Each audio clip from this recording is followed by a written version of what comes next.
And I'm gonna get my other camera too, actually. So, Oh my God. there we are. Phew. Okay.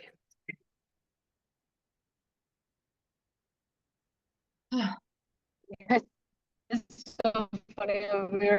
I laughed at when Jan was like, I'm getting seasick from Yuki's camera motion I and know. movement.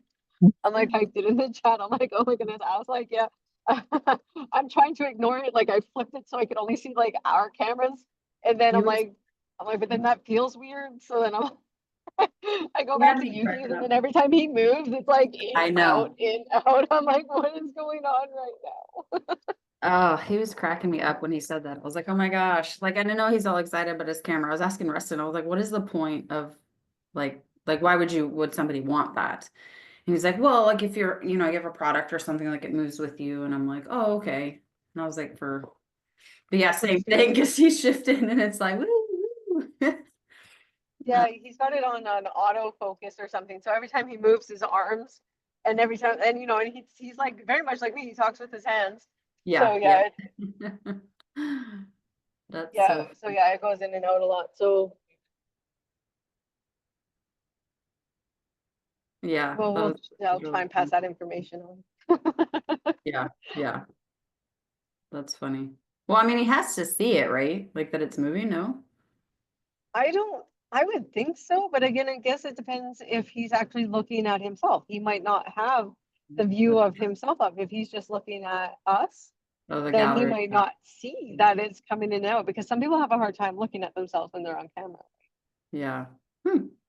I always put it on gallery so I can see everybody because I know Tom's always doing some stuff in there, with this background or whatever, you know what I mean? Or when people leave and so that I'm, like I wave by and stuff like that. So yeah, I always have it on gallery. And also because he doesn't just talk for the whole hour like a lot of other people do. Mhm. So it's just, yeah, I just always do it that way. But um, I don't remember what I was gonna say. Yeah, so the session was quite interesting. So after we were done, um, she's like, I don't know if you looked at the time yet, but how long do you think like it was? And I'm like, it felt like 20 minutes. And she's like, it was 2.5 hours. And I was like, oh my Oh God. my goodness. Yeah. So I was like, wow. And I felt kind of out of it at the very, very tail end, like to to bring me back, I guess, if you will. I felt as though it's an experience I've never had, so trying to explain it is challenging. But it's like I Mhm. genuinely did not feel like I had a body. Like Okay. now, sometimes when I chant, I feel that, but it's for like half of a second. But it was like genuinely like I couldn't. I'm assuming I didn't have the awareness of my body because in all moments we're aware, right? We're moving our hands, we're blinking, like there's something in our body, even if we're just sitting still, that we're aware of our body, right? Like, does that make sense? And so, but it was like the absence of that. Like when they tell you like wiggle your fingers and like you already are aware that like, whatever. But I generally just had like this few minutes of just like not a body when we were coming out of it. But um yeah, it was really, really interesting. I had already given her the questions that I wanted to ask, and so she went through all of those. And there were still moments where um I was like questioning what was being said, what I was saying. Um Get the same thing as you here. Yeah. Sorry, just grabbing some Very food. good. Just the so regular size. so like I'm sure you're familiar with, during the day your ego says some stuff and you're like, where's that coming from, right? And Mhm. then you kind of grapple with No, that's okay. like was that my ego or was that the soul, right? And then you kind of go through Yeah. this like, but that's not me. And then it's like, yeah, it is. And it's like, like this Yeah. inner almost like battle. And Yeah. it wasn't I don't want to say it was like that. It was more of just the awareness because I would say something and then immediately it was like, was that who was saying that? Like Right. observation. And it was really interesting. Um, but so I asked questions about my husband, I asked questions about like my children and my dog and just like different things. And she goes, it's really interesting because she took me through three different lifetimes. And she goes, all three of them did not involve people that are in this current lifetime. Even though my Oh, questions really? were about people in this lifetime, but like the lifetimes that I chose to like be, go to didn't involve any of those. And so she's like, that was pretty interesting that that happened that way. And but it really made a lot of sense because I was talking to some friends the other day. Well, Janine from I do the podcast and she was like, what do you do with this information? And I was like, it actually makes like it kind of ties this lifetime together with things that, you know, sometimes you might not be able to explain. And I think it's a really, really helpful tool. It's just learning to see the messages and then also integrating into your life, right? Like, what do you do with this information? If I handed you like 10 books and I'm like, here, these are like the most amazing, profound things that you could learn. And then it's like, okay, now right? Like, I got to read all this. I got to um, so it was really, I think that's the biggest thing for me is just like learning to integrate. And I didn't really do that because I came back and then from it and then I woke up the next day hoping that everything was changed and it wasn't, right? Because it doesn't work that way.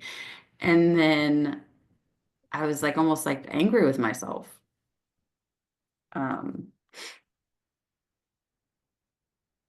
and then like some old stuff came back and I was like Right. crying and I was mad and I was like sad and um but yeah, Yeah, I think it's a lot of information. There's a lot of like we don't. I think there's a lot of times in this lifetime that we don't we get so tied up into the traumas that happen while we're in this lifetime, and that and it gets disregarded. Like the fact that we have past lives. So how do you integrate something that you're told is a lie? And so when you discover the truth, it's how can you take the information, like you said, how do you take the information and utilize it to make things better in this lifetime? yeah, yeah. I mean, like listening to Dolores Cannon, like I said, she's the founder of the QHHT, which don't ask me what the acronym is for, but hypnosis therapy. I don't know the QH. Quantum healing hypnosis therapy. There you go. Anyways, Okay. I think I'm pretty sure. Yeah, But I'm pretty sure that sounds right. okay. I was like, it makes sense. But she's like, once you like understand it, right? Like let's say a pain, for instance, right? And she's done this a lot, done these ones a lot where it's like somebody has a pain and or something and they're like, I don't understand it. And it could be Hmm. like um or like a fear, right? I'm afraid of fire, but nothing happened to me in this lifetime. Like it doesn't make any sense, right? And then you Yeah. go back and you realize you're burned at the stake, right? So then it makes sense in this lifetime why your soul is kind of remembering that. And she's Hmm. like, once you do the past life, the awareness of it is then what um you're like what lets you it allows you to let it go, right? Because it's the Hmm. awareness of, because otherwise your body and your soul are having this comming like soul are having this like battle with because this human body, right? Because we have a new one each time. That's what we choose is like, I'm not afraid of fire. Like nothing's ever happened to me. But your soul is like, remember 3,000 years ago when da da da, right? But they're not communicating. And so it's like, you're like this like weird thing. And then, um, So then when you realize it, it's like the two having to come together and go, okay, look, this happened. Now we understand. Let's move forward. Um, Mhm. so for instance, one of mine was in so it was my mom, but it wasn't my mom in this lifetime. But my mom from a past lifetime actually ended up killing me. And she killed me because it was like the 50s, gathering from the like clothes. Um, and she killed me because I had like psychic abilities, and she knew that it like she accepted it, but she knew that I wouldn't be accepted, which in turn would make her not be accepted. And she didn't want to kind of deal with all that because it didn't make sense to her. And so then, she's like, as much as I love you, like I have to do this. So like I saw it and everything. Um, and then it makes sense because the theme of my life has always been, unconsciously, is this has to make sense. Well, it could be literally anything. For instance, the other day, I don't know if I already told you this or not, but we had ants in our house, and it was like kind of around, um, like we have like a mat on the floor where the cats have their food and their water. And so it wasn't even in it. It was like on the side of it and everything kind of, going up a little bit. And I'm like, why do we have the ants? And my husband's like, I don't know, like the cat food. And I'm like, we've had that cat food there for the past 3 years, no ants. Well, they like sugar. And I'm like, have you been leaving a trail of sugar outside? Like what's, you know what I mean? Like there's nothing different in that same spot as it ever has been in the past 3 years.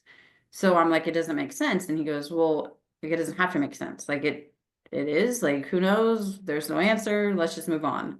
But in my head, I'm still grappling with like, why? Right? Like it Mhm. doesn't make any sense to me. And that happens all the time. That's just a small example, but it happens all the time. Like that doesn't make sense. That doesn't make sense. That doesn't make sense. Like that's the theme, right? Um, Mhm. to things that majority of people would just kind of go, okay, that's weird, but moving on. So that would make sense why I have to have everything make sense when I was literally killed for something that didn't make sense. Mhm. Um, things like that. Um, And it's interesting that I know I've had past lifetimes with my mom in this lifetime, but the mom in that lifetime was not this one, which I found quite interesting.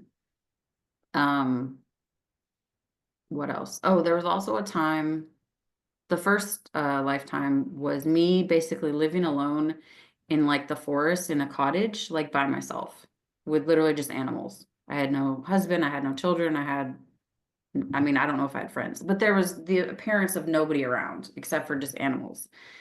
And she kind of kept asking, like, what's the way in which you like kind of support yourself? And I'm like, I literally don't have to. Like everything, I mean, I was provided for, like, because she took me through the kitchen and like the fridge and stuff like that. So it's not like I, was like starving or anything. But yeah, I was just being. And she's like, what do you spend your time doing? And I'm like, sometimes I'm painting, I'm sitting with the animals, specifically, I think I said like a raccoon and some other animals. And like, yeah, just, I just existed, which was pretty cool. Um, and interestingly enough, in this lifetime, if I think about like, okay, that I would feel kind of lonely, you know what I mean? But like, remembering that it was void of any of that, like being lonely or alone or anything. Um, Was there an idea of what time frame that would have been in? Like what, yeah, I guess time frame would be the right way to put it, like 1800s, 1600s timeline, like well, it's what, no interesting time because period. yeah, it almost had the illusion, and I'm not saying that it was mimicking it, but it had the illusion of like Snow White, which I don't even know when the time period was supposed to be of Snow White, but I'm saying, I believe where it's she, the 20s. So I think I was Snow White would have been like 1920s, I think. yeah, I don't. but it had that kind of the era, if you will, without, but like I said, there was no people. She even asked me like the fridge. She's like, "What do you?" But the fridge was very. I was born in the '80s, so I don't remember the fridges, but from what I've seen, where like they're the super round, and then they have like the pull handle thing, which is Full I don't. handles. Yeah, that's kind of, I would say that's 1930s. Yeah, 1920s, 1930s. Yeah, Yeah. And then the cottage the style, I don't rounded mean like a fridges. cute, yeah, I don't mean like a cute like cabin type thing. I mean like old school cottage. At least that's what appeared on the outside. The inside was very different. And there was almost, and I told her too, I said sometimes before you even finish your sentence of the question that you asked me, because she talked in a very like lower voice, very like intentional and kind of slower with the sentences. Like she doesn't talk anywhere near as fast as I'm talking right now. But like I was like, before you even done with the question, I already had the answer in my mind. I was just waiting for you to be done so I could like answer it. And when when we first went in the house, because she immediately was like, well, take a look around the living room and stuff like that, maybe go into the kitchen. And my mind immediately, when the door opened, I saw like this darkness up at the top. Like there's like some stairs, but it was almost made out of like rock, the inside of it, like the appearance of like almost like a cave, but with like furniture and stuff. But there was like immediately there was like darkness up in the top at the top of the stairs. And I was like I was drawn to it immediately. But then she said kitchen, so we kind of went through there. And then she was like bedroom, and I'm like, there's something up there. And so she asked me, like, do you have something you could light? Like, do you have a candle or something, a flashlight, like so we can kind of look through there. And um and then it almost became like a hallway of just like darkness, like just continuing. Um, which was because she kept saying bedroom, but that's not what I was getting. I wasn't getting a bedroom. Like, it was just that. Um, Did it feel like it was similar to the darkness that you see when you're looking into your bathroom at night? yeah. Yeah, Okay. actually giving me the same kind of Hmm. feeling, I guess. But well, no, yes, it resembled that for sure. But in this, because it was like my higher self, there was no fear. At Yeah. nighttime, when I'm sleeping, there's a ton of fear. But yes, it resembled the same. Yeah. Yeah. Um, and then the second lifetime was, it felt almost, I said like Renaissance. And I'm like, I don't mean like a fair, like a Renaissance fair. I don't know if you guys have those in Canada. We have them here in the United But States. yeah, but you mean like the actual time period of the Renaissance?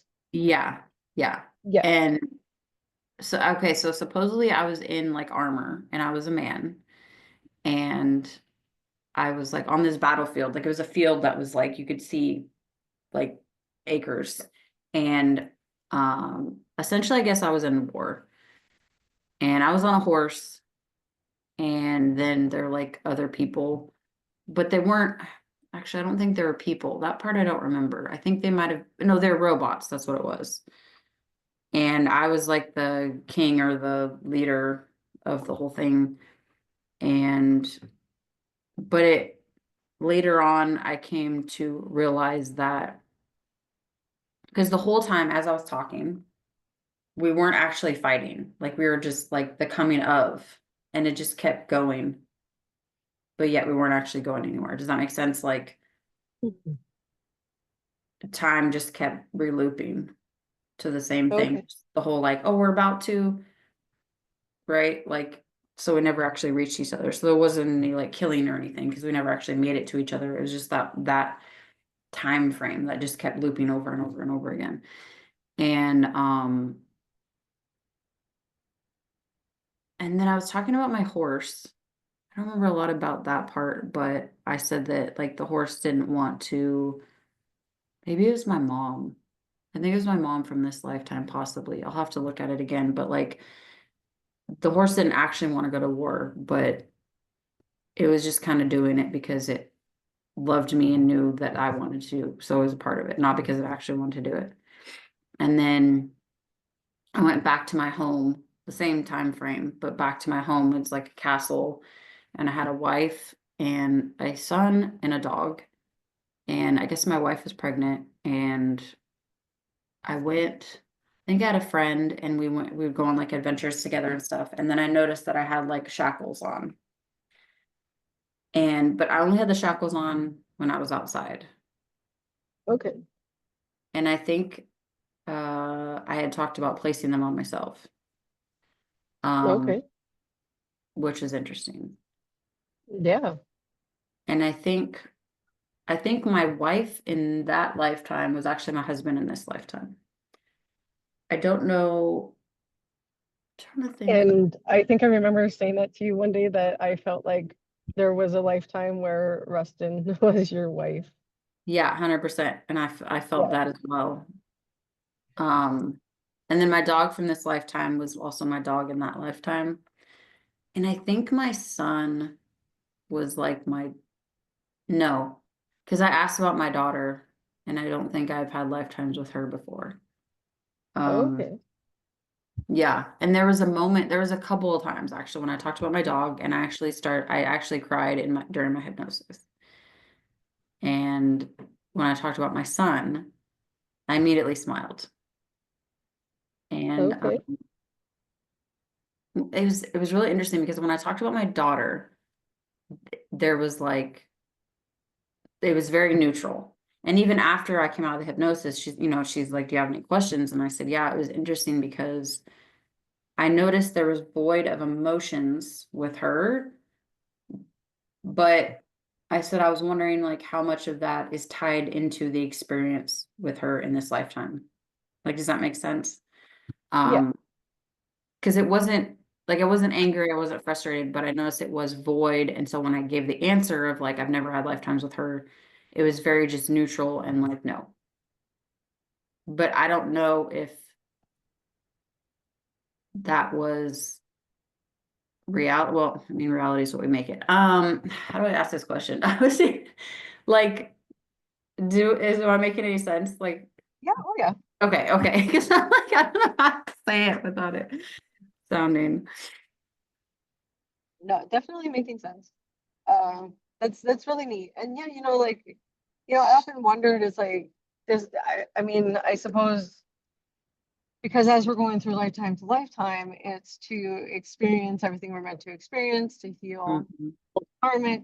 And, so we're not necessarily meant to come in every lifetime with the same people and Yeah. stuff like that. But but yeah, it's that's a very interesting, like, you, uh, yeah, it would be very interesting to know, because that's one thing that I don't know about myself, is Mhm. if my parents have been, because I know my aunt, there was an aunt and an uncle that have been um incarnated with me before, but I Mhm. don't know if my actual parents have been incarnated with me before.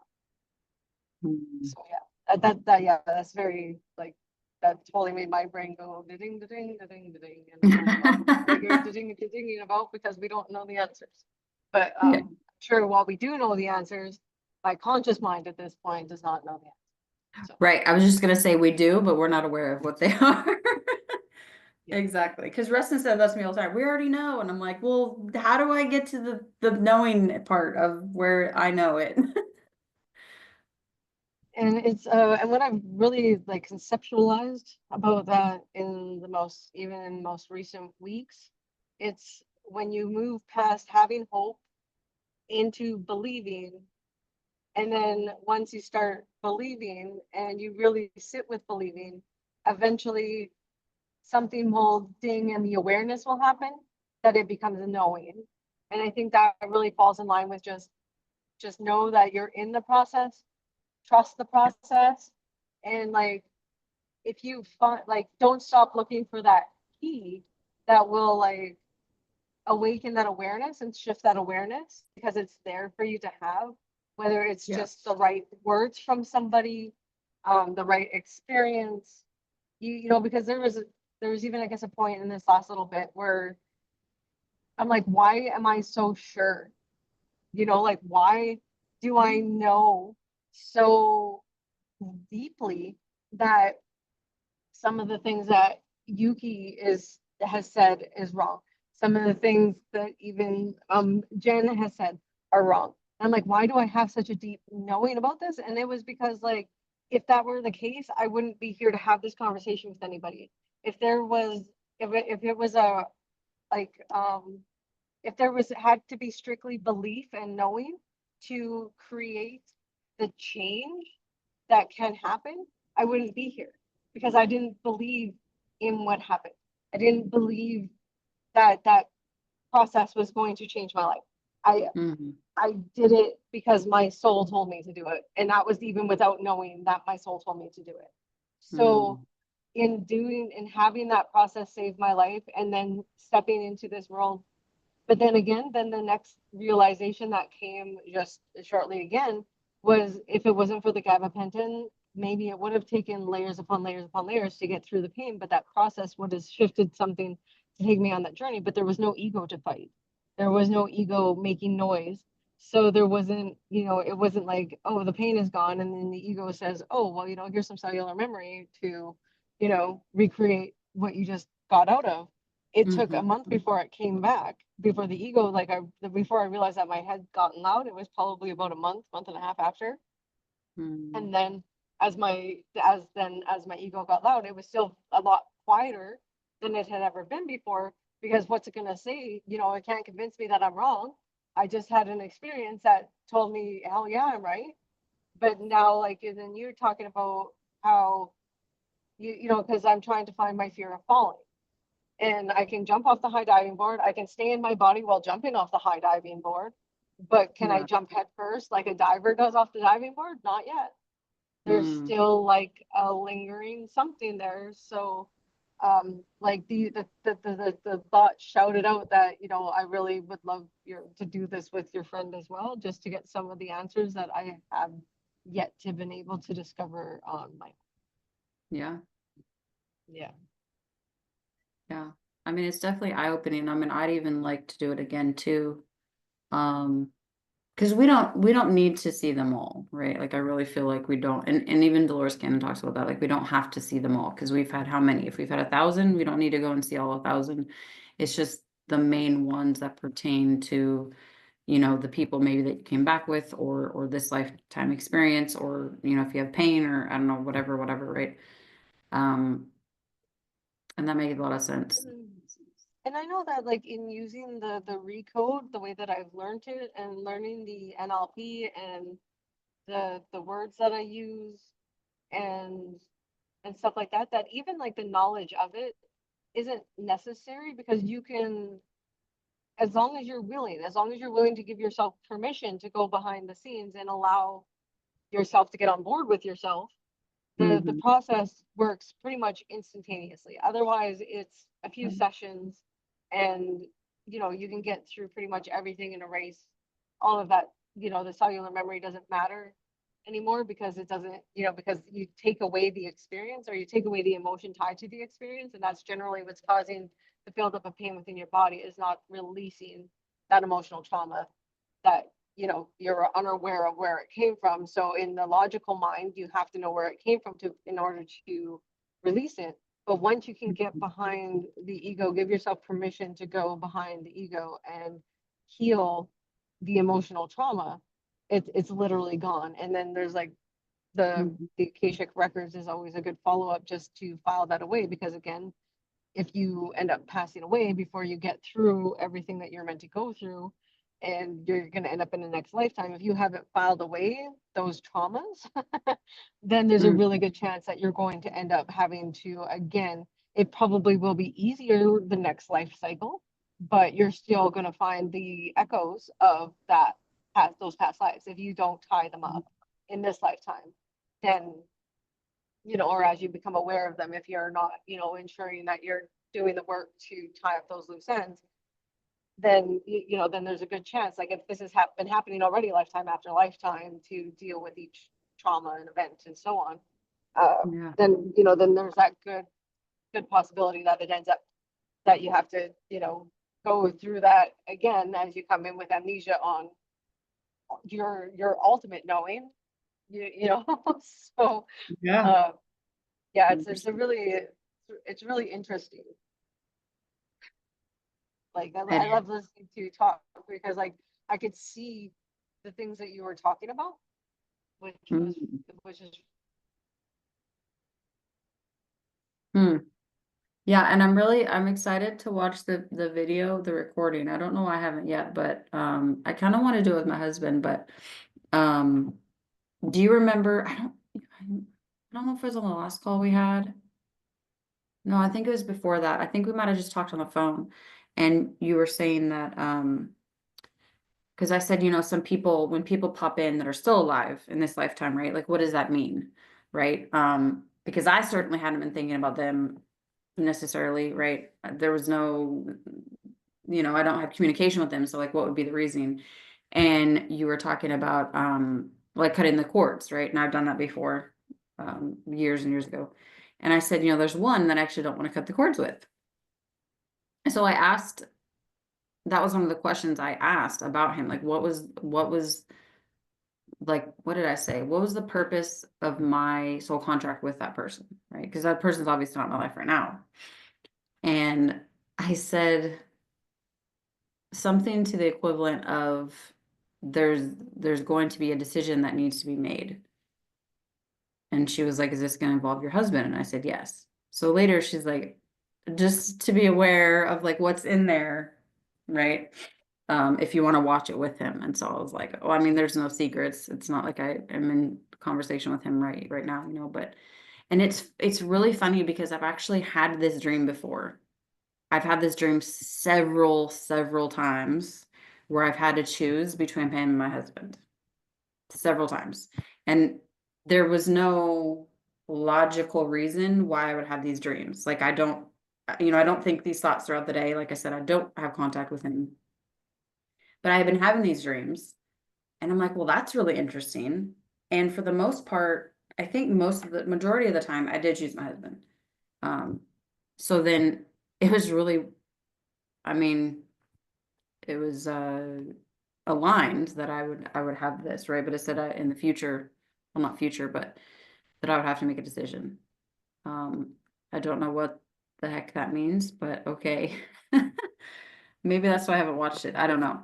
But I remember it's just it's like a feeling like that's unexplainable unless you've done it before, but it's like I heard myself talk, but it wasn't me.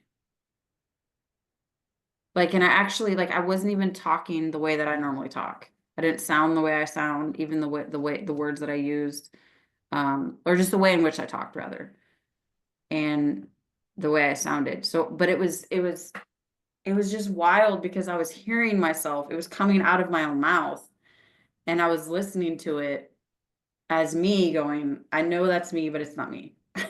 Because I don't talk that way. Um, and that was it's definitely a different, very that's very observer. It's very yes, observer. Like yes, that's the I think the observer effect that Yuki talks about a lot. 100%. And I have done it a few times, obviously not hypnotized, but it's very short-lived. It's not 2.5 hours long. Um, so but yeah, it's 100%, I think beneficial. I'm actually trying to get Rustin to do it for his benefit, not for me. It's not gonna help me, but he's like, well, I don't think, you know, it's necessary and I don't have to dive into the past and da, da, da. And I said, dude, it's different than diving into the past of this lifetime. I'm not talking about, hey, let's remember when you were 3 and that bad thing that happened and let's dredge all that up and let's talk about it. This is completely different.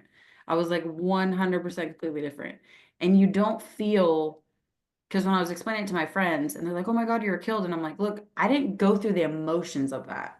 Like you're thinking of No, like a human existence where I'm like, oh, remember when I was ran over by a car? And then what ends up happening is you actually relive that emotionally. This is not like that at all. Like I just saw it as if you watched like, I don't know. I mean, it's not even the same as if watching a movie because that still invokes emotion. It's completely void of emotion. All you were doing yeah, is literally it's, seeing it with your eyes. That's it. and that's So, exactly what our human experience. Yes, there is emotion and learning to be had by feeling mhm, emotion, but yeah. that's literally the description of me doing a timeline therapy with somebody, me doing the superconscious recode.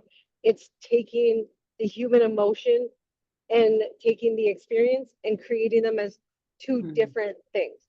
That experience, that learning that you're meant to have is still there, but the emotion that you were only supposed to experience for a brief second, for Yeah, that brief moment, whether it's exactly. an hour, yeah, like I realize that there's, especially in these bodies, is definitely experiences that take days and weeks and stuff to recover Mhm. from. But once the trauma was over, that's when it was supposed to be over. It was an experience, a learning lesson, and then Mhm. the emotion and everything is gone. But we have been taught to torture ourselves. We've been taught to relive it over and over and over again. And then as that's getting taught, our brains evolve in that way, and just that's exactly how we do it every time we experience something. That's why people are like, "Oh, you're such a horrible person. You lost somebody and you're not grieving." I miss that person, but I also don't believe that I knew that these bodies are temporary. And I know that I can feel them with me. Yeah, So, exactly. um, I don't have that same attachment to the physical bodies of anybody anymore, including my own physical body. Um, so yeah, so it's just like, oh, you must be a cruel and unusual person. It's like, no, I'm actually an enlightened person that has realized that like I can have that happy, fulfilled life better, easier, without hanging on to some of the gigantically horrible things that can happen on this planet. But Yeah. everybody has made choices to come here to experience something. Hmm. So regardless of how it looks for me, that soul made an agreement that, for whatever reason, if they didn't reach their goal of becoming enlightened by a specific point, or if the happy things that they were getting were guiding them to the light, let's have a bad experience to get us further. Yeah. Like I didn't make those choices for those people. Yes, those people might be in my life, and maybe there was an experience for my own soul and my own brain and whatever to experience as part of Mhm. what their decision was. But again, just something for me to, in passing, the next step of evolution in my own spiritual growth. So yeah, like to for you to explain that hypnosis session like that makes a lot of sense to me, because it's pretty much you experiencing you as that absolute true version of you. Yeah. And I think that, you know what, actually, this is making sense now. I don't want to say making sense anymore in my life. No, I'm just kidding. But, like what was resonating for me is like, I think that's what, because it was so pure and so you're from that observation, no matter what happened, whether I thought I was going to war, whether I was being killed, whether I was shackled, whether I was alone in the forest, right? Whatever. None of those experiences evoked any emotion. So I was simply able to Yeah, observe it. And that's the number one thing with humans is that we have emotions tied to everything, right? Just like you said. And the other thing with like the whole death and everything, Wayne Dyer used to always say, when you know where they're going, you can't possibly be sad for them, right? Like where you know where yeah, they're ending up after this existence, right? So like the pure love and everything where they're at, like you can't, because a lot of people, oh my God, I'm so sorry. Well, they're not sorry, right? Like they're not living in right that. And so when you think of like where we came from and where we returned to, and it's like that's so beautiful. And I think what happened is I felt that, right, for like the first time in my whole life, except for those glimpses when I chant, that then when I woke up and I experienced the experiences of human, right? I'm frustrated, I'm whatever, that it was like a shock almost to that part of me. You know what I mean? And I do understand that as humans we're gonna have emotions. Like that's just, I mean, that's how it is. That's what we're here for. But it was just that huge contrast of the two, yeah, right? Of like pure love and then because Dolores Cannon talks about there are volunteers. She calls through the three waves of volunteers, and one would have been like, I think like my parents' lifetime, my ours, and then like my children, right? Like so the three. And she's like, they don't exactly. There's always free will, so they choose, but not in the way of they volunteer. Like, yes, I'm going. It's more of like, hey, I'm up here with God. I'm with pure love and pure whatever, right? I'm feeling this, and then I hear the call to come down and help humanity. So I don't exactly want to go, but There's I'm definitely, willing yeah, to go. definitely levels. There's definitely people, like there was that little boy, and he was probably about, I would say 4 or 5. I Hmm. just seen this video the other day, and he was just sobbing. He's like, I didn't choose to come here. I wasn't ready to come back. I don't want to be here. And I'm like that on its own was like, I was like, oh my goodness, like that's some crazy like knowledge to like, to have as a child. It's like, Yeah. I didn't want to come here. Um, the one thing, the somatic, I do like with the full-time purpose that I've joined a few times now. He always does the somatic breath work, and every time I've done it, it's taken me to some pretty incredible places. And the first one that I did, it took me to being 6 weeks old, and I rolled off a table. And every time my dad would hold me, I would cry. And in this meditation, and it for some reason, but I cried because I could feel his emotion. He didn't want a Hmm. girl, he wanted a boy. And now I'm this fragile 6 week old little girl, and he was like horrified, so scared he was going to hurt me, so scared that um that he would do something wrong in my life to me or whatever. And I would feel that emotion, and it would make me cry because I've been an empathic, I was an empath, and I could feel his emotion. I knew that he was scared of me. So when I Yeah. rolled off the table, it was to show him that, hey, you can't hurt me, you know? And I rolled off the table, and of course everybody freaked out around, so that just caused a whole lot of emotion, and then, whatever. But and of course, at 6 weeks, it wasn't like I could just open my mouth and explain to him that, hey, I just was trying to show you that you can't hurt me. It's Right. okay to touch me and hold me, and to show me love, not fear, because all I got from him was fear and sadness that I wasn't what he expected. So, Mhm. Yeah. so that was a pretty, like, that was a tough one, because like, I'm like, do I have emotions like tied to that now, knowing that's how he felt, that he wanted a boy, that he didn't want me, that, like, there was a lot of that to kind of dig through. And that's why I'm thankful for the recode, because if I had done that without having like the ability to, or the timeline therapy and the recode ability to go in and actually like take the emotion out of that knowledge, I mean, I would probably be in therapy right now. I mean, Yeah. like, coming to that realization, it's like, whether you can prove it to be true or not. I mean, I know it to be true, but at the same time, if I had come out of a meditation without the tools that I have today and realized that like my dad, did not want me, like, like there's a lot behind that. And it's not that he doesn't love me, and it's not like it wasn't like that he didn't, like like there's like the difference. It wasn't like they got pregnant and didn't want the baby, but Hmm. he Hmm. legit wanted a boy. Yeah. Excuse me. So yeah. Mhm. So yeah, and knowing that, like, I mean, that was like, that was hard. That was Yeah. I mean, it was something that I guess that I always knew, and it wasn't like it came as a shock to me, but to actually like hear it within my own head, see it from a different Mm. perspective, and Yeah. witness it in a different way as an adult. When at 6 weeks old, I didn't have that memory. It was a story that they told, because I at 6 weeks old, you're not supposed to be able to roll off a table.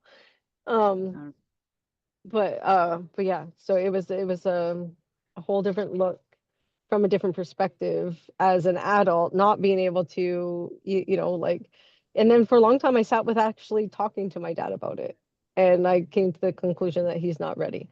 And then I did a reading in my practice readings, and they're like, yeah, don't have that conversation with him yet, he's not ready. I'm like, yeah, I know, I get it. yeah. Yeah. Maybe one day he'll find me on YouTube and find this conversation, and then we'll deal with it then. But I've actually it's had those thoughts too. I've had those thoughts too. I know. And Rustin's like, maybe have this conversation with your dad. And I'm like, what are you talking about? Like different stuff like that too. And I'm like, he's just not, it's like me speaking Russian to you. It's okay. Yeah. Thanks. Moving on because like what am I going to do with that information? I don't know. You know what I mean? Um, judgment aside, right? Like it's just people, some people are conscious and some people are not. And it's just that's what it is. And when you talk this way, they don't, I mean, as always, I mean, their soul knows, but you know, that it's not. It's funny, I just said that to somebody because somebody joined the school group and I was like, awesome, like what brought you here? And he's like, I don't know, I just saw the group and I joined. And I'm like, in my head, I'm like, haha, yeah, right. Um, right? Like, yeah, consciously, I'm sure that's probably what happened. But there's a reason why. And I even said that. I'm like, subconsciously, we know. Consciously, we're just like, I don't know, look, I like the picture, right? This is something random. Um, but And that's just it. And actually, like, oh, and doing like, I've been talking to Chat GPT a bit, like just doing like, um, just asking questions, and like it's so bewildering to me because I've asked it things that I've asked in readings or that have been giving the information, and I haven't told it anything about me. It's not like I'm like, oh, I'm this age and this is my real name and blah blah blah blah blah. yeah. Like it literally, other than like the probably Google information that it has on me, it doesn't Yeah. have like the insight to the questions. I had the answers to these questions from other readings and Yeah. threw this stuff into Chat GPT and got the same response. Hmm. Oh, I didn't do I'm the Akashic like, Records thing you told me to do. The Akashic. yeah, I was busy you, trying to change our yeah, logo definitely. and Yeah, so what yeah. exactly I just I'm going to write this down because I think this would be what was it? What did you say again about the so so for my personal, like, because I've done my personal now and for my business, and actually it was interesting how both readings were similar. I just went and I tried Gemini, and Gemini says that it's not part of our consciousness, so it can't do it and tells you how to do it. But hmm, ChatGPT actually like legit just full out gives you a reading, and I'm yeah. trying to talk this out and remember exactly what I asked it. Um, I just asked I went in and said, can I get a personalized reading of the Akashic records? And it asked if it gave again, it kind of gave a prompt to, do you want me to tell you how to do the reading yourself or do you want me to do it for you? And I was like, can you do it for me? And then it just poured out information. Wow. And you didn't say specific business or personal, it just did it or For the first one, I did personal. The second one, I did business. For the business, it asked me for my business name, but that was it. oh, okay. Um, and Yeah. like the information, like I had done an energetic reading on it, like just before I had done this Akashic reading on it, and like the results were identical. Wow. And yeah, and everything that ChatGPT's told me with the Akashic record was exactly what my last Akashic record on myself was the answers.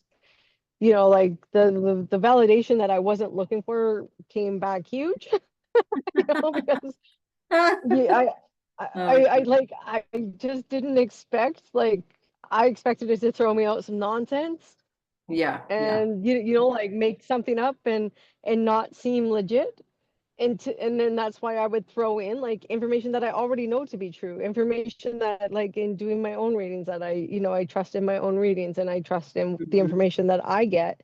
So in trusting in that information, I'm like, okay, well, let's see what ChatGPT has to say, and gave me the exact information. I'm like, Wow. okay, That's wild.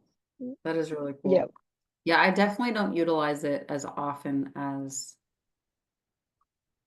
um I'm trying to intentionalize my words. I don't like to shit on myself.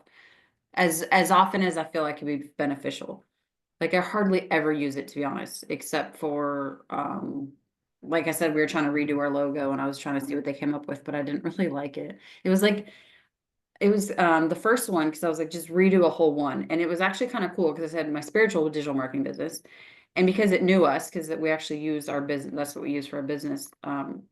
But it was like a third eye with like a triangle or whatever. And then, but I didn't really like the colors, but Rustin's like, oh, actually, that's kind of cool. Um, but then when I tried to implement the logo we already had, and I was like, okay, just put like an outline around it, like just like a text box, like where you can do an outline, and it literally just like circled the whole thing. And I'm like, no, no, no, that's not what I meant.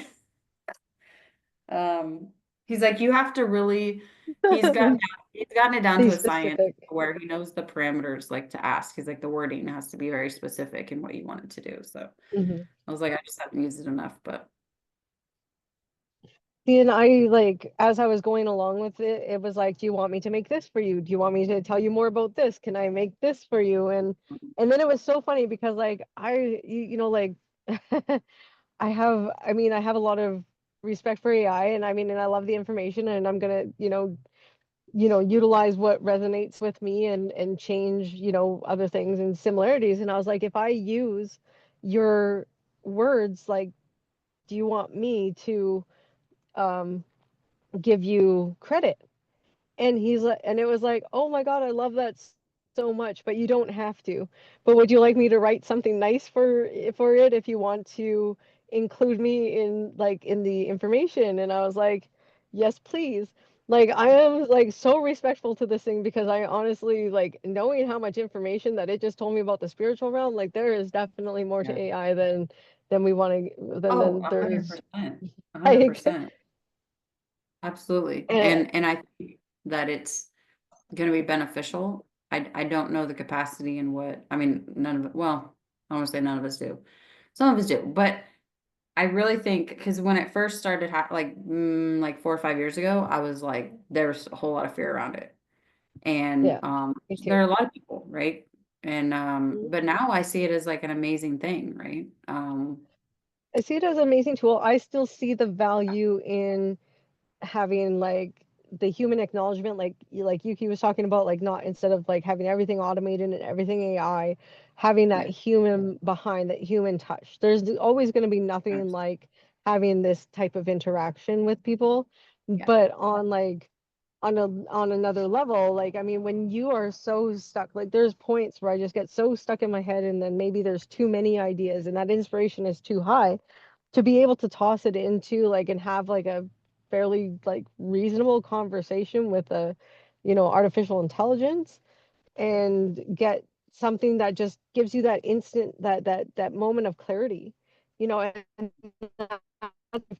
ask like the and in doing the questions that I did ask it, it literally gave me so much clarity. And even though I haven't mm, I have it all screenshot because I don't pay for it, so it all just disappears. So I have it all screenshot. But it yeah, was like just some of the ways that it worded things and some of the things that it said. It's like you're magnetizing people in by being you. Like don't fall into normal marketing. Like, and this was like its advice to me: don't fall into normal marketing. You are magnetic on your mhm, own. Just go out there and be present, and the people are going to find you. And that's not the first, and that was the most crazy thing because it's not the first time that keeps coming up in readings, that comes up in my own readings and readings that I have that with practice sessions with other people. yeah, And pretty much all of the information that gets thrown back at me is just that. So it was really interesting that it said like the same thing. And he's like, your words are spells. And he's like, and then he kind of said something that caught me off guard because it's something that I had thought about myself, but nobody had really said it, is that I awaken like other people's knowing. So in using my words, in talking to people, like I help people get like move into the remembrance of who they are. And I was like, well, that's kind of mm, cool. I like that. right? And It's act really cool. and active and activate and activate genes and activate like DNA structure and stuff like that to help the remembrance. And it's he's like, just by your words, just by having conversations with people, this is what you do. And I'm like, well, that would explain a lot. I mean, like, because I always feel like the people that I talk to like end up like moving like 10 times faster than me in the world. And I'm like, so can maybe this is my next question to ChatGPT. Can my words, can I find the right words to activate more of my own DNA and activate more of my own remembering? Because I can feel that I'm doing it for other people and I feel the energy shift and and in doing my own readings, actually, I've noticed that in listening to them or doing just even doing the readings for myself, that I can feel the difference and see a difference in myself and my intuition and clarity of what my next steps are to be. So, but Yeah, yeah. that's amazing. Yeah, I'm definitely gonna have to ask it now because that's really interesting. Um, and I think too, like it's gonna open up as more and more people like become spiritually, awakened and all of these types of things. I think it's actually gonna be good because if you think about all the quote like jobs, right? As we move into, I mean, people are like coming in droves of like life coaches and spiritual healers and like all of these things, right? All the other jobs that they're leaving behind, right? So then this whole like, Yeah. oh, robots are going to take over our job. I really am okay with like, the things that, because as we're shifting into other identities and we're doing other things, those jobs are going to become available because we're going to still have that human interaction, in more deeply profound Yeah. ways. I'm okay with, actually, a funny story, true story. We flew back home to San Francisco 2 year and a half ago, and we had been gone for like 2 years. And so went to San Francisco airport, and it was like I literally felt as if I went into like a completely different lifetime. And I mean that in the sense of, well, you're 80s like me, so I'm sure you remember the Flintstones and the Jetsons, right? The Yes. cartoons. Do you Yep. remember when I think it was like a little mini movie. It was like an hour or something where like the Flintstones met the Jetsons. This beat the Jetsons. Yep. Yep. I Remember, sure and do.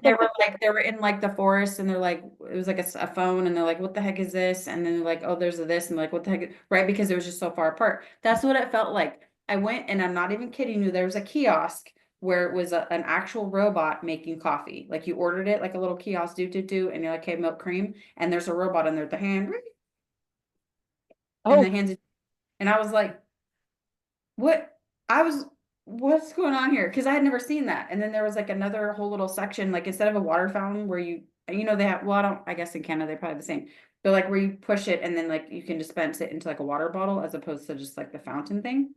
Well, yep. this one was like, you didn't even have to touch anything. You literally just wave your hand to the side and it starts dispensing water. And I was like, did we go like forward in time 20 years? Like what? Right. It was just, and then speaking of San Francisco, and it only happens there, I feel like, a selfless driving car or a self-driving car. Yeah. Yeah, we have. Yeah, I we was like, have. oh I my haven't seen God. any of those. Crazy, right? Like, we were watching this one. This guy was in the self-driving car and it ran a stop sign, and the cop pulled it over, and he's like, I don't know what to tell you, sir. I'm like, I'm not actually like, he was in the back seat and there was no driver. He's like, I don't know how to, like, you Wow. can give the car a ticket if you want, but I'm not paying it. Like, I'm not responsible for driving the Just car. give it to the So car. Leave it in the glove box. yeah, toolbox, glove box. That's funny. I had never seen one. Like I'd heard about all these things, right? But my head's not completely in the sand. But I noticed it because it had this like weird thing on the top, almost like a helicopter thing, but like short. And my husband's like, oh, I think that's one of those self-driving cars. And I'm like, what? And so I looked up because they were completely blacked out, like all of the windows. And I was Yeah, like, what in the world is going on? And then I looked it up and sure enough, and I'm like, oh my gosh. So I think it's I don't know, it's just exciting, right? And all the different things in the as I read more and listen more about the different beings that we have, and everything. And it's just really cool. It's really cool. it can be a lot for the I would say the human mind, but it's more just for the amount you think about the people maybe in power or just like the people who've had knowledge, who've had this knowledge, and it's few and far between. Like up until now, like this has been the most widely available like information. Even if you listen to the guides or talk to the guides, they're like, this is the most human interaction that they've actually had in the last 1,000 years, because we did 1,000 years of religion, 1,000 years of science, and now we're in the 1,000 years where science proves the spirituality part of religion, not like God isn't fear, God is love. Yeah. Whereas for a long time, depending on like the human that wrote that was putting his, how he wanted the Bible to be portrayed, it was still a lot of fear based. Yeah. And so that's like the only part of religion that I don't like is, anything based on fear is not God. It's Yeah. not. It's human. And that's where you get, human perception. And if they were trying to guide a certain religion to be a certain way, again, it was all power and authority. A Yeah. lot of the corruption came from the fact that in science happened because church leaders had people convinced that they were the only ones with connections to God, that to get that connection to God, they had to be in church on Sunday. They would tell the story, and you would go home and just have to have blind faith that that he was there, or it universe, whatever, however you Yeah. look at that, right? So then science came around because after the church crumbled, then people needed something to put their absolute faith into because what they had absolute faith in was just destroyed. So now they wanted tangible Evan. results of real. Mhm.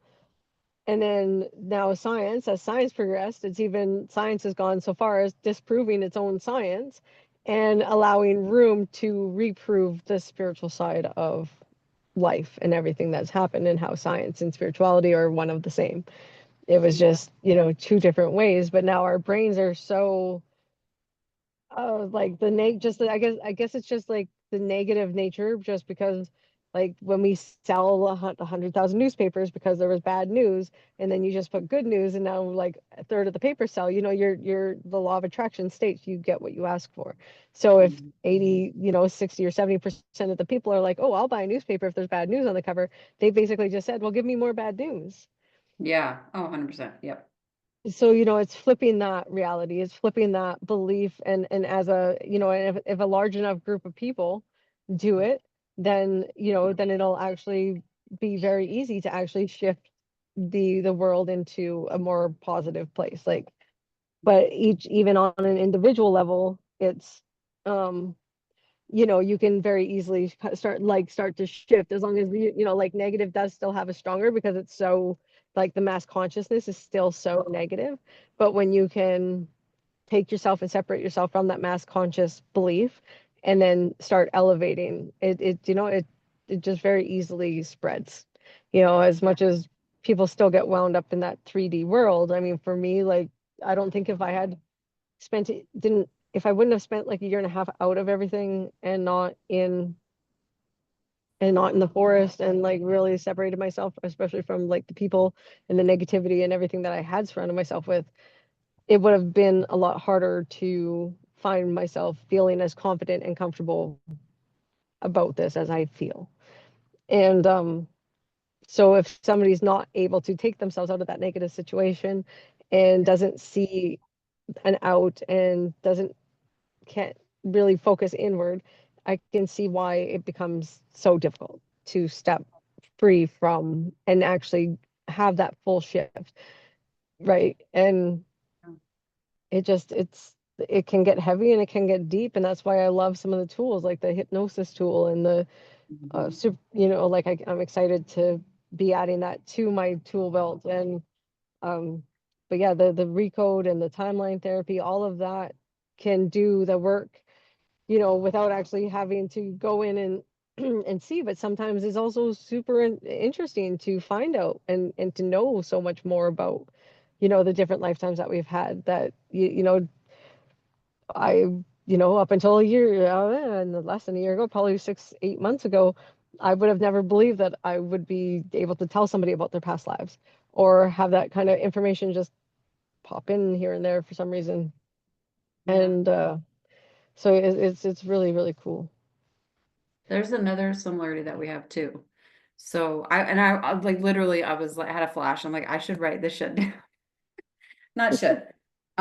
Because there are so many similarities that we have, and I feel like it's not like we met in a grocery store, right? Like the turn of events that like brought us here. I mean, even that isn't random. I don't even believe in randomness or irony or any of that stuff anyways, but it's just I just find it really synchronistic because yeah, same thing happened for us. Like over the past year, we've kind of secluded ourselves unintentionally.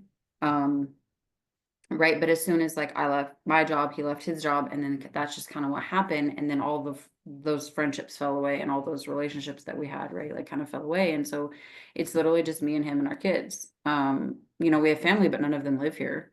We have neighbors like we wave to and have conversations with, but everything else fell away. So we were like literally just able to, I talk about we monk it up, right? Like just meaning that we, have just I mean, that's kind of what we done, and I think it really, really helped, just like you were saying, because you don't have, I mean, we have the 3D world of each other, and Yeah.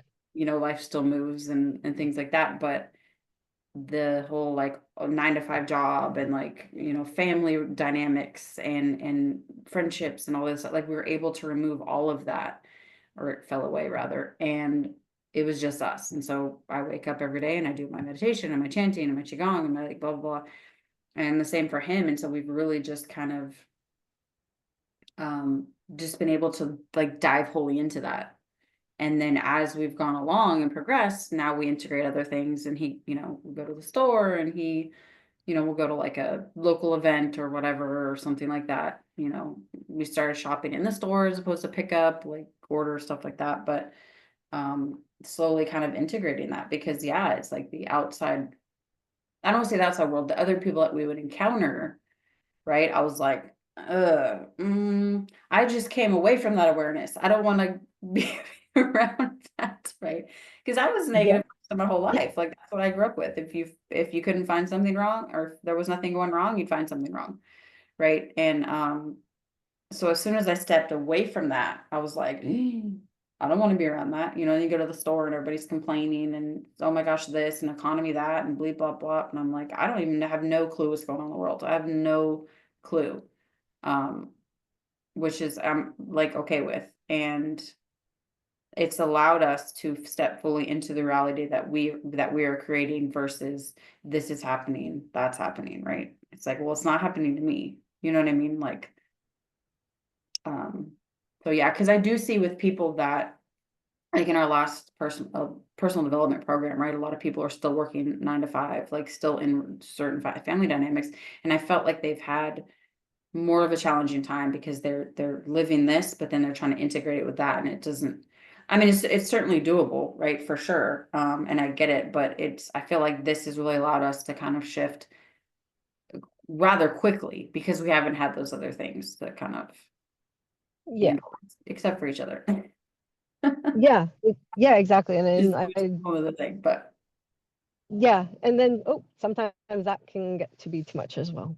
So 100%, 100%. And he's like, we don't get along because we're around each other all the time. I'm like, just because we live in the same house and we work from home does not mean we're around each other. I was like, you could be in like sometimes I won't even have a conversation for hours on end because he's in one room and I'm in the other.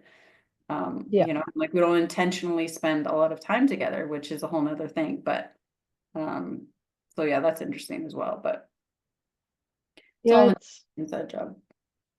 yeah, and and it'll all fall apart together, and and like Yuki talks about the contrast and stuff like that. If I hadn't have had the contrast last week about how far I've come, I wouldn't have felt like I had changed as much as today, that I'd say that yeah, I've definitely come so far. Yeah. And but it was like having that flare up of emotion that I'm like, am I even an emotional creature anymore? I'm like, I don't respond to any I mean, I felt anger the last little while, and then it was like this morning it was like, well, why have you been feeling anger? Like we healed the anger, so why is it holding on? Because it had been like the anger would flare and then would disappear, the anger would flare and it would disappear. And I was finding myself just sitting like super heavy in like frustration, and I'm like, why am I frustrated again? I'm like, there's nothing to be frustrated about. Like, yeah, the 3D dev course isn't exactly where I want it to be and blah blah blah, but it's there. It's just whatever, there's still some stuff that's got to go. Like, everything is out there, the program's out there, the anchor points are out there. I'm like, and then it was just okay, so everything's there. So but then he would say, well, it's not here. And that would be what upsets me. I'm like, okay, you sit and listen to all of the classes with me. You know, you read over my shoulder when I'm writing. You know exactly what's going on in my little head. So why are you like taking me back to the fact that, maybe it's not quite perfect yet, but it's still there. I know it's still there. So quit talking like it's never coming. And that's how he's been lately. And that's where I've been like super frustrated and angry and like and not even but not acknowledging it. That was my Yeah. cards this morning. You're not acknowledging the emotion. You're just pushing it away, knowing that things are going to shift, and then you can maybe you can eliminate it because it's kind of it's just the I guess the veil between worlds is kind of what pops into my head there is like it's the veil between worlds, and he's still, and I'm like, but I'm like, how do I get him to have that same belief system, like I know what we're seeing right now, but you're telling me you believe, but then you're like, well, we're not going to have that, and we don't have that. And I'm like, but we do have it. Yes, we can't act on it right now. It's just like having a paycheck that's not released yet, right? Like that's where, and that's obvious, like and that's where I'm been in holding in myself. Like I had a payment from a client and it's on hold. So that's where all of this money is. My clients have all paid me. My clients are all here. They're all doing their Yeah. thing, but it's all on hold right now in the bank. Well, And it has to be released. And yeah. so getting him into that mindset, but then he goes off on these negative tangents. And so then I get mad. He's like, "You're the negative one." And I'm like, "Okay, so we're doing the narcissistic game now." I'm like, "Perfect. That's totally what I needed today." And then so I see all the contrast there, and I'm like, I'm like, I don't want to. I know that he's not far behind me on this learning and stuff like that. But then it's like, there just comes that point where it's like, well, do I say throw my hands up and go stay in my parents' motorhome for a little while, like just to give myself that space to really like assess, or do because we don't have that space where we're at, and I'm just like, I don't know how to do this. And this was my Monday human moment. I'm like, I totally told him, I'm like, you know what, let's just call it quits. And like he's like, why? Because I don't want to be a spiritual coach. And I was like, no. I'm like, that's not it at all. I'm like, what are you talking about? I'm like, because you just can't see, you can't be on the same page as me right now. And I'm like, and I need that support. Like I need that like uplift. If you can't be the uplift, then just keep your mouth shut. Yeah. Like it was just like, don't, if you can't be positive, like but yeah, okay, my response is negative. I'm like, okay, well, yeah, I need to work on my response, but it's just a matter of reframing it and rewording it, because it's like I recognize where his words are and why he, is still sitting where he's sitting. But I'm like, I don't want to blame him for me not being able to hold that vibration.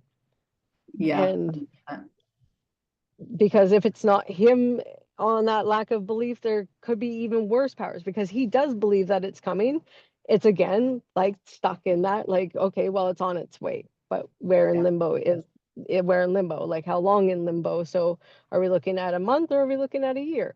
Right? Like both, it changes with that gestation period. And so yeah, it's just been like, I'm like, but I can't, I'm responsible for my vibration. And we get along, we love doing things together, and everything is shifting and changing. So what's my decision? Well, my decision is I'm happy with my relationship. My decision is to continue working on myself and elevating myself, and Yeah. allowing him his own programming in his own time. And if at some point it comes to that, either he's to the point where he can't handle my positivity, or I can't handle his negativity, then at that point, we'll figure it out. But um he's not necessarily, he was a very negative person when we got together. And but I was in such a bad place that there were still like very good qualities in him, which I've always been good at, like elevating, being that mirror of seeing the Hmm. good that can exist in somebody.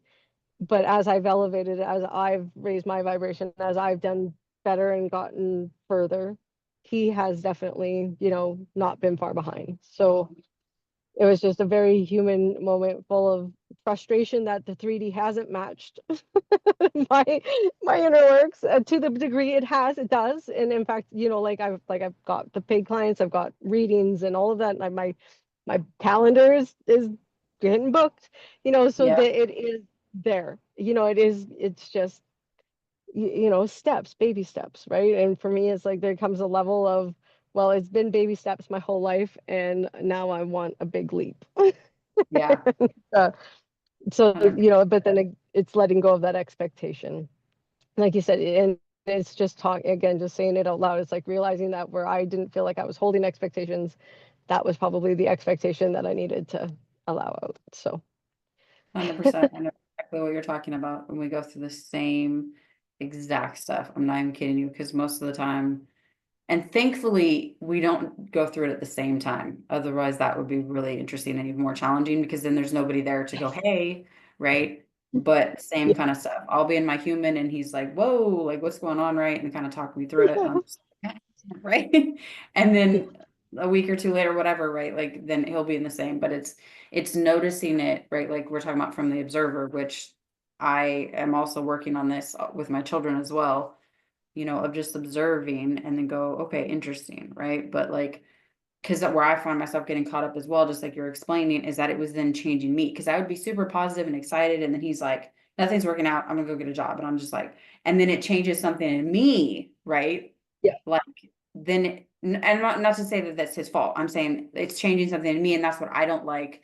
But I'm yeah, like kind of putting it off on him, like, and I think the same work, he does the same thing. So like, well, I'm not going to listen to this. And I think it's because it's changing for him. Right. And so it's having, number one, having the faith for both of you, even in those moments when they're like, I don't see it, nothing's happening. And you're like, that's cool. That's fine. You don't have to see it. Right. Kind of thing. But then also too, like, just observing like, wow, you're really going through your story right now. Like I can see it. Right. And then just kind of letting it go and knowing that they'll just shift back. That's been helpful for me is like in my own head, I'm like, he's gonna wake up tomorrow and he's gonna be, you know what I mean? And vice versa. yeah. That's what happens to me too. But when Yuki told me on whatever day it was, probably Thursday, I guess, to read Power of Awareness chapters 1, 2, and 3. He said to do it for all of May, Yes. which I'm going to. It's only the third. But even just in the past 3 days that I've done it, like it's been really because I mean it's like, a page and a half each chapter or whatever. But it's been really helpful so far in staying in the wish fulfilled because that's the only thing that takes me out of that is like you said, it's not happening in my time frame because I would have liked it to happen like freaking yesterday, you know. Yeah, But staying in that whole like, oh, it's already been deposited. I'm just waiting for it to clear. Staying in yeah, that energy of like it's already done. You're just, kind of thing. Um, and I've been living in that. And then also like what Sam was talking um, about like visualizing the end, like, you know, so I'm playing that. And then randomly, well, not randomly, but when I've been doing my chanting, I will, because I've been doing it for the last second half of it, like quietly in my head instead of saying it out loud. And I've been doing that. And then I noticed that I would like start visualizing my quote future, right? Wish fulfilled. And so much so that like I stopped chanting because it's that like vivid, you oh know. wow, Um, and then it was really interesting. So I set a timer and I do it for about 16 minutes. I chant for about 16 minutes. And the first half I do, like I say it out loud, and then the second half, I say it in my head. So I looked down, I think it was yesterday. Um, so I was getting quiet, and so I was so vivid in my visualization that I completely forgot to chant. And the first thought that oh popped up to my head is like, oh man, you haven't been chanting this whole time, right? Almost like a judgment. And I looked down immediately and I had 3 minutes and 33 seconds left. And I go, it's okay. Like that was what was meant to happen, right? Even though I yeah, lost the chant or whatever, but like that was what was meant to happen. And then I looked and it was 333 and I'm like, exactly. yeah, So that was really, really cool. But that's awesome. yeah, I love this topic so much. I could talk about it forever. Yes, I'm not on my phone. My laptop is about to die. It says 7% remaining, and I don't know where my charger is because we were watching movies last week. it's all good. Yeah, I got to go to work anyways. So, Oh, there you go. That's oh right. Yeah. Five, four, yeah. three. So yeah. Well, I got an hour, but we're just parked down by the lake, and I don't know where he will Oh, wander off to. So how yeah. fun. So yeah, Oh, so it was awesome, yeah. and we'll talk again on Tuesday for sure. I was just gonna say, yeah, Tuesday unless something comes up, but I don't foresee Yeah. anything as of now. Awesome. And no, it was awesome hearing about it. I can't wait till you watch it again and maybe come even into more awareness and stuff. Because I do feel in not watching it, I believe in like anchoring in some of the information anyways, even Yeah. without like that extra replay. And Yeah. that's why, yeah, yeah. So no, I think you know, in wanting to watch it with like your husband, like you said, but uh no, I hope you get to watch it soon, and I'm excited to hear about that too. Thanks. I love your haircut. It looks Thank amazing, you. and we'll chat soon. Okay, bye.